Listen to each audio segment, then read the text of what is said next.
Hi, welcome to my YouTube channel Techzeen. पिछली video में हम लोगों ने आर्ग्यूमेंट ऑब्जेक्ट्स के बारे में पढ़ा था कि आर्ग्यूमेंट ऑब्जेक्ट्स क्या होते हैं और इनको क्यों यूज करना चाहिए।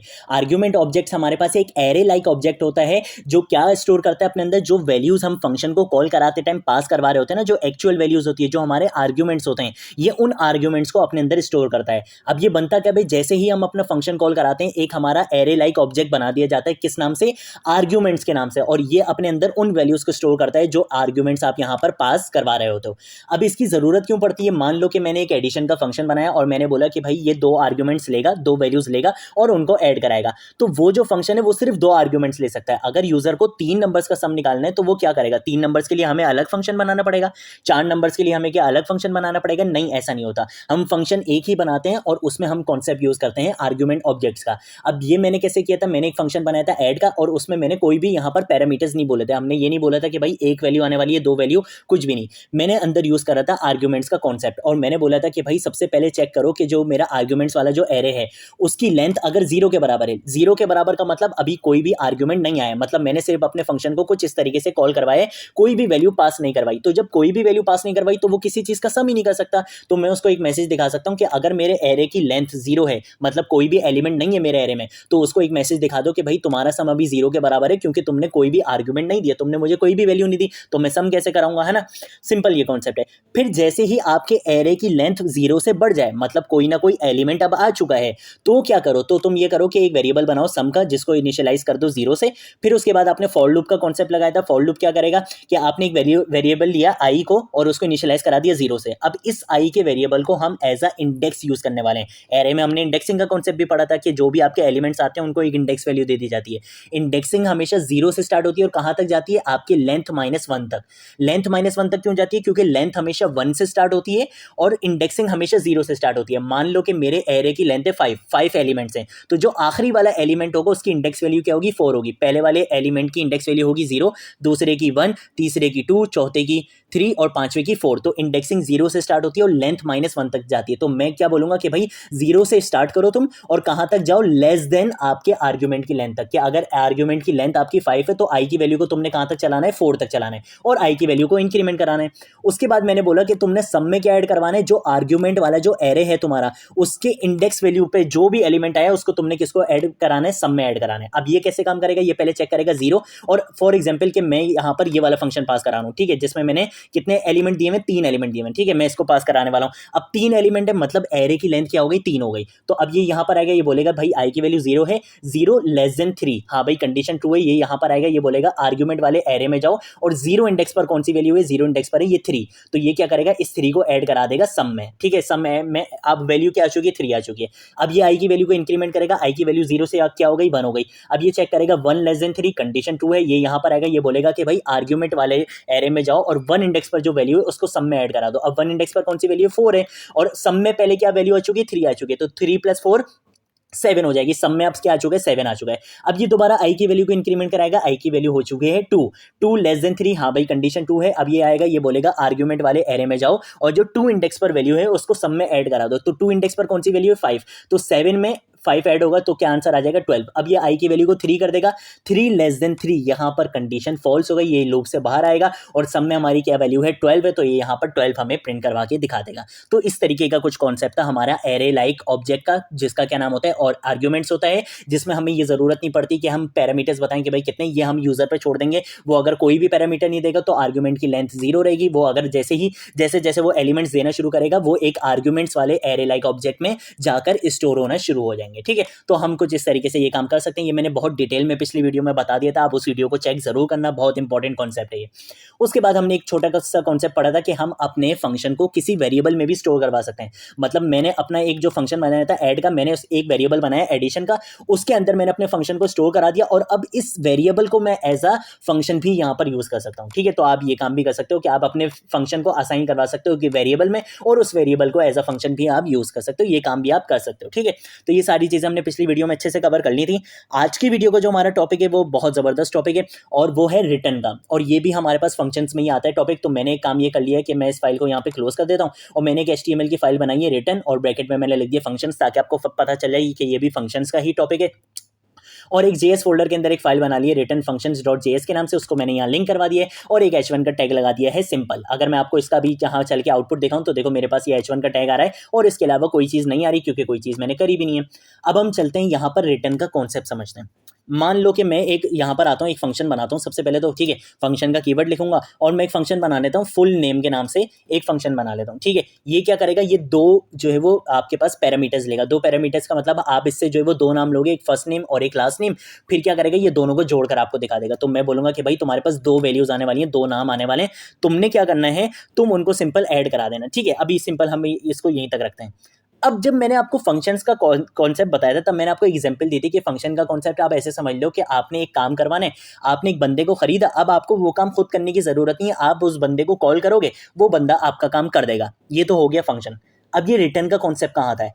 मान लो कि मैंने कुछ मंगवाना है, ठीक है, मैंने रोजाना कुछ मंगवाना है, तो मैं क्या करूंगा, मैंने एक बंदा खरीद लिया और मैं बोलूंगा कि भाई मैं तुम्हें पैसे दूंगा। वो पैसे क्या है, मेरे आर्ग्यूमेंट समझ लो उसको, ठीक है। मैं तुम्हें पैसे दूंगा, तुम ये सामान खरीदना, ये काम करना और मुझे वो सामान ला कर देना। तो अब आप उससे रिटर्न में कुछ एक्सपेक्ट कर रहे हो कि भाई वो आपको रिटर्न में कुछ ना कुछ जरूर ला के देगा। ऐसे ही यही कॉन्सेप्ट आता है आपके फंक्शन का कि आप फंक्शन में काम करवाने के बाद अगर आपको कोई वैल्यू उस फंक्शन से चाहिए भी ना, कुछ कोई चीज आपको रिटर्न में चाहिए, तो आप क्या यूज करोगे, आप यूज करोगे रिटर्न का कीवर्ड। अब ये कैसे कर सकते हैं, मान लो कि भाई मैंने बोला कि भाई सिंपल तुम एक काम ये करो कि यहाँ पर तुम कुछ इस तरीके से करो। अभी हम इसको सिंपल रखते हैं, हम बोलते हैं कि भाई कंसोल डॉट लॉग, और कंसोल डॉट लॉग के बाद तुमने क्या करना है, तुमने फर्स्ट नेम लेना है, उसको तुमने प्लस करवाना है और बीच में तुम स्पेस भी दिखा देना, ठीक है। उसके बाद तुम फिर ये प्लस का साइन यूज करना और तुम जो दूसरा नाम देगा यूजर उसको ऐड करा देना, ठीक है। तो इससे क्या होगा, जो पहला नाम होगा पहले वो आएगा, बीच में स्पेस आ जाएगी और फिर जो दूसरा नाम होगा, ये मैंने कॉन्केटिनेशन करवाई है, ये मैंने पहले भी आपको अच्छे से बताया हुआ है, ठीक है। मैं यहाँ पर सेमीकोलन भी लगा लेता हूँ और अब एक काम करता हूँ कि मैं अब एक काम ये करता हूँ कि मैं इस फंक्शन को जो है वो कॉल करवाऊंगा।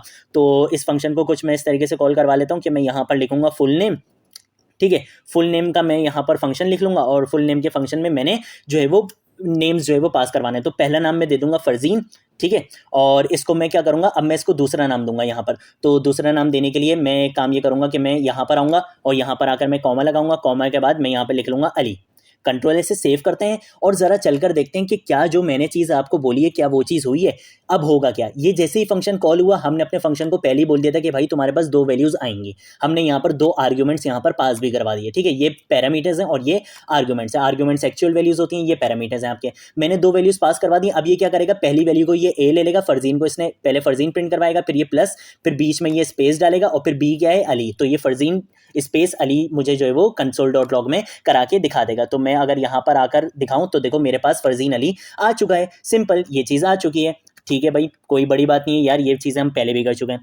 अब मान लो कि अगर मैं ये चाहता हूं कि भाई इस फंक्शन का जो भी रिजल्ट आए, जो भी रिजल्ट आ रहा है उसको मैं एक वेरिएबल में स्टोर करवाना चाहता हूँ, उसको मैं एक वेरिएबल में स्टोर करवाना चाहता हूँ। तो मैं एक वेरिएबल बना लेता हूँ लेट रिजल्ट के नाम से, ठीक है। और उसको मैं बोलूंगा कि भाई जब भी इस फंक्शन को कॉल करो, जो भी रिजल्ट आए, जो भी रिजल्ट आए उसको तुम किस में स्टोर करवा दो, रिजल्ट वाले वेरिएबल में। अब मैं क्या करूंगा, अब मैं यहाँ पर आकर बोल दूंगा कि भाई तुम क्या करो, कंसोल डॉट लॉग करा दो, किसको, तुम क्या करो, कंसोल डॉट लॉग करा दो रिजल्ट को। तो मैं यहाँ पर लिख लूंगा CLG पे इस पे ये करूंगा तो कंसोल डॉट लॉग आ जाएगा और यहाँ पर मैं बोल दूंगा कि भाई तुम क्या करो, रिजल्ट को जो है वो प्रिंट करवा के मुझे दिखा दो। कंट्रोल से सेव करते हैं और जरा चलकर देखते हैं कि क्या जो आउटपुट आने वाला है क्या वो रिजल्ट में स्टोर हो रहा है या नहीं हो रहा। चलकर देखते हैं। तो यार यहाँ पर फरजीन अली तो लिखा हुआ है, वो तो मेरे फंक्शन ने काम करा है, लेकिन ये अनडिफाइंड आ रहा है। अनडिफाइंड क्यों आ रहा है, क्योंकि यहाँ पर रिजल्ट वाले वेरिएबल में कोई भी वैल्यू स्टोर नहीं हुई है। अब ये हुआ क्या है, मान लो रिजल्ट भाई ने एक जो है वो बंदा खरीदा फुल नेम के नाम से, इसने बोला कि भाई मैं तुम्हें 2 पैसे दूंगा, ये इसने 2 पैसे दे दिए। इसने बोला कि भाई तुम जो है वो काम करके मुझे वापस ला के देना। अब इसने यहाँ पर काम तो कर दिया लेकिन इसने वापस नहीं करा। तो वापस करने के लिए आप क्या चीज़ यूज़ करते हो, आप यूज़ करते हो रिटर्न का कीवर्ड, ठीक है। अब रिटर्न क्या करवाना है, मान लो कि मैंने यहाँ पर ये प्रिंट नहीं करवाना, मैं बोलूँगा कि भाई तुम एक वेरिएबल बनाओ लेट, मैं किस नाम से एक वेरिएबल बनाऊँ, मैं रिजल्ट आंसर के नाम से जो है एक वेरिएबल बना लेता हूँ, ठीक है। आंसर के नाम से मैंने एक वेरिएबल बनाया और मैंने बोला कि आंसर वाले वेरिएबल में तुमने ये काम करके स्टोर करवा देना है। फंक्शन क्या करेगा, ये वाला काम करेगा और इसका जो रिजल्ट आएगा उसको किस में स्टोर करवा देगा, आंसर में। अब मैं बोलूँगा कि भाई तुम क्या करो, जब भी तुम्हें कॉल करवाया जाए तुम काम करने के बाद आंसर के अंदर जो भी वैल्यू है उसको रिटर्न करवा देना। मतलब जो जो भी बंदा तुम्हें कॉल करे, तुमने उसको क्या चीज़ वैल्यू देनी है, तुमने उसको देना है आंसर। आंसर के अंदर जो भी वैल्यू होगी ये किसको रिटर्न करवा देगा, रिजल्ट को रिटर्न करवा देगा। और फिर जब हम रिजल्ट को प्रिंट करवाएंगे तब हमारे पास एग्जैक्ट वही चीज़ प्रिंट हो जाएगी, फरजीन स्पेस अली। कंट्रोल से सेव करते हैं और चलकर देखते हैं कि क्या मैं सही कह रहा हूँ। तो अब देखो मेरे पास फरजीन डैश अली यहाँ पर लिखा हुआ आ गया, देख रहे हो। तो ये कॉन्सेप्ट होता है आपका रिटर्न का, क्या आप अपने फंक्शन से काम करवाने के बाद कोई चीज़ रिटर्न में भी ले रहे हो। अब एक और चीज़ समझते हैं, यहाँ तो मैंने रिटर्न आंसर करवा दिया, तो भाई जो भी आंसर आ रहा था वो आ गया मेरे पास। क्या मैं ये चीज़ कर सकता हूँ कि मैं इसको यहाँ पर जो है वो कमेंट करूँ और मैं यहाँ रिटर्न की जगह अगर मैं जीरो लिखूंगा, ठीक है, रिटर्न जीरो लिख देता हूँ फॉर एग्जांपल मैं यहाँ पर, तो क्या अभी भी मुझे वही फरजीन अली मिलेगा? नहीं। अब ये क्या करेगा, ये काम तो करवा देगा, लेकिन आपने इसको रिटर्न करने के लिए क्या बोला, जीरो। तो जब भी इस फंक्शन को मैं कॉल करूंगा तो ये मुझे रिटर्न में क्या देगा, जीरो देगा। अब ये मुझे वो नहीं देगा फरजीन स्पेस अली। चल के देखते हैं, तो देखो ये मुझे क्या दे रहा है, जीरो। तो रिटर्न का मतलब ये है कि रिटर्न आप जो भी वैल्यू आप रिटर्न करवाओगे ये क्या करेगा, आपको उसी वैल्यू को रिटर्न कर देगा। ठीक है, ये कॉन्सेप्ट भी आपने समझना है कि जो भी चीज़ आप रिटर्न करवाओगे ये क्या करेगा, उसी को आपको दे देगा। अब मान लो कि मैं यहाँ पर लिख लेता हूँ रिटर्न, और मैं चाहूँ तो मैं डायरेक्टली इस चीज़ को भी यहाँ पर रिटर्न करवा सकता हूँ। ठीक है, कंट्रोल सी करता हूँ और यहाँ पर अगर मैं आपको यहाँ पर कंट्रोल वी करके दिखाऊँ, ठीक है, तो अब क्या होगा, ये मुझे एग्जैक्ट यहाँ पर मुझे आंसर वाला वेरिएबल बनाने की भी जरूरत नहीं। ये क्या करेगा, जब भी इस फंक्शन को कॉल कराया जाएगा ये काम करेगा और इसी को रिटर्न करवा देगा, किसको, जिसने भी इसको यहाँ पर कॉल करवाया होगा। कंट्रोल ऐसे सेव करते हैं और जरा चलकर देखते हैं कि अब मेरे पास फरजीन स्पेस अली आ रहा है। तो हाँ देखो फरजीन स्पेस अली मेरे पास आ रहा है। तो ये कॉन्सेप्ट होता है आपका रिटर्न का।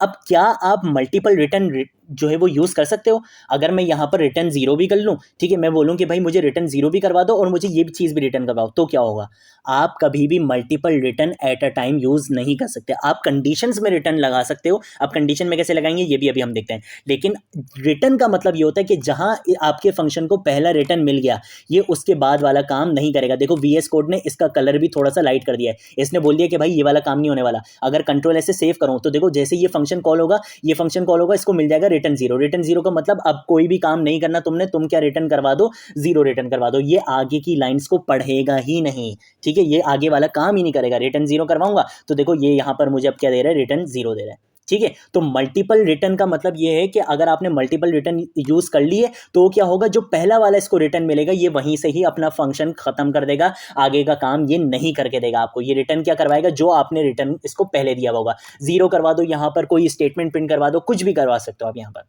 तो ये कॉन्सेप्ट होता है हमारा रिटर्न का।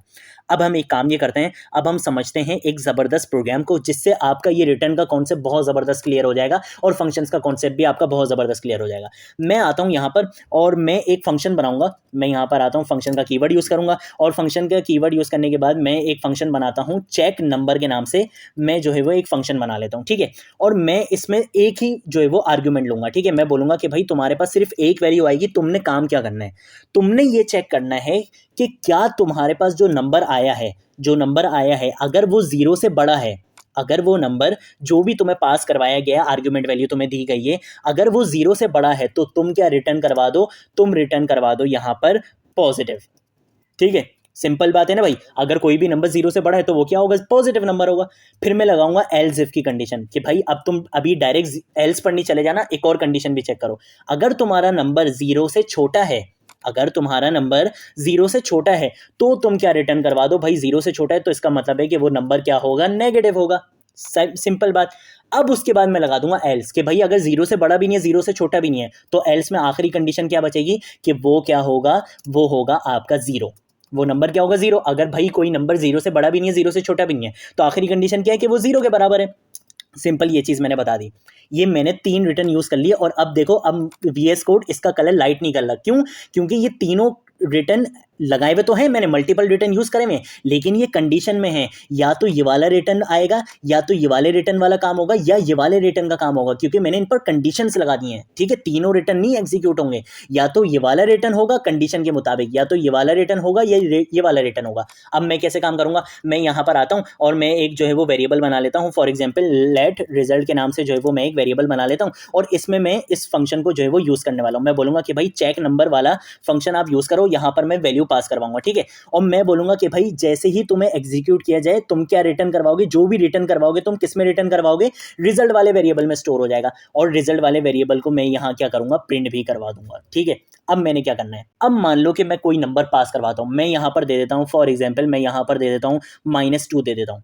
अब क्या होगा, ये यहाँ पर आके चेक करेगा क्या मेरा नंबर 0 से बड़ा है, नहीं भाई 0 से बड़ा नहीं है। फिर ये आएगा यहाँ पर, हाँ भाई मेरा नंबर 0 से छोटा है, तो ये मुझे क्या रिटर्न करवा देगा, नेगेटिव रिटर्न करवाएगा। कंट्रोल ऐसे सेव करते हैं और अब चलकर देखते हैं, तो अब मुझे क्या मिलने वाला है, ये देखो नेगेटिव मिल रहा है। और अगर मैं अपना नंबर कोई पॉजिटिव ले लूंगा, फॉर एग्जाम्पल मैं यहाँ पर पॉजिटिव ले लेता हूँ, 2 लिख लेता हूँ, कंट्रोल ऐसे सेव करता हूँ और चलकर दिखाता हूँ, तो देखो अब ये मुझे क्या दिखाएगा, यहाँ पे पॉजिटिव दिखाएगा। और अगर मैं कोई नंबर अपना 0 ले लूंगा, ठीक है, अगर मैं नंबर 0 ले लूंगा, तो अब ये क्या करेगा, मुझे 0 जो है वो प्रिंट करवा के रिटर्न करवा देगा। तो देखो इसने मुझे 0 रिटर्न करवा दिया। तो ये कॉन्सेप्ट होता है आपका रिटर्न का, कि आप अपने फंक्शन से कोई चीज रिटर्न में भी ले रहे हो, काम तो आप करवा रहे हो। देखो ये फंक्शन क्या कर रहा है, जबरदस्त काम कर रहा है, कि ये चेक कर रहा है कि भाई आपका जो है वो फंक्शन इसके बराबर है भी या नहीं।